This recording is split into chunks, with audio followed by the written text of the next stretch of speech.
The paper we're diving into today is Gendering Theory in Marketing and Consumer Research, edited by Zeynep Arsel, Kirsi Eräranta, and Johanna Moisander. This collection is all about gender, marketing, and consumer research. So, why and how gender really matters when we think about marketing and people's buying behaviors. Right, and in the introduction, Johanna Moisander and her co-editors raise this core question.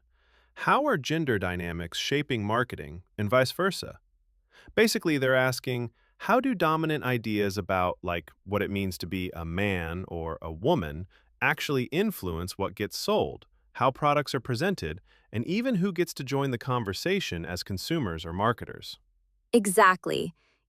What struck me is how they don't just treat gender as something static, like this is male, this is female, end of story. Instead, they come at it from this really contemporary, nuanced perspective, seeing gender as something people perform, negotiate, and, sometimes, push against, both in daily life and in how they shop. So rather than, here are products for women, here's stuff for men, it's, let's dig into how those categories are constantly being built up, torn down, or subverted. Yeah, and it's clever because in marketing, those categories can seem so obvious, like pink razors for women, black for men.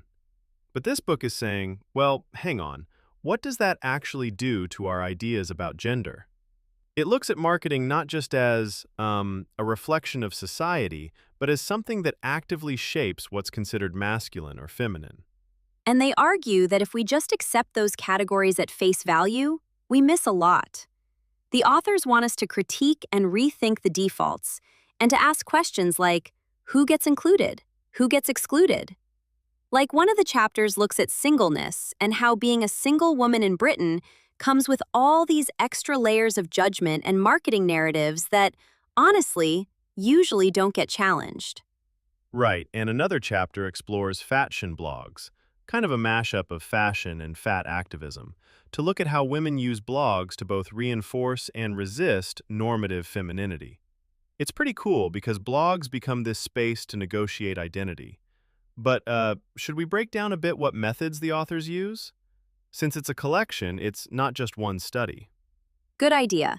So, throughout the book, you've got ethnographic interviews, close readings of ads, commentary pieces, feminist theory, even some autoethnography. It's kind of a smorgasbord of qualitative approaches, all aimed at unpicking the social construction of gender in marketing. And it's not just about products themselves, but about media, digital spaces, and even political campaigns.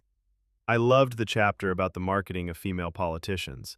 It just like nails how even when women make it into politics, the way they're marketed, like through campaign materials, appearances, is profoundly gendered. They're judged not just on their policies, but on how they dress and how they perform femininity. It's a bit frustrating, honestly.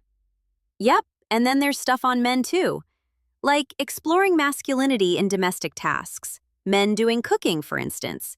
You see how domesticity gets masculinized in ads, making it acceptable for men to participate as long as it's framed as fueling strength or mastery or whatever. Which says a lot about how gender roles are negotiated not just by women, but by men too. There's even a piece about the intersection of gender and poverty, diving into how stress and strain of poverty are experienced differently by men and women, especially in terms of consumption. And those differences are just not talked about enough. Yeah, so if you take a step back, I think the big point here is that marketing both reflects and reinforces ideas about gender. But it also offers chances to push back, to disrupt the old scripts. So if you're listening and you think, well, who cares? I just buy what I need. The message is, maybe you're doing more than that.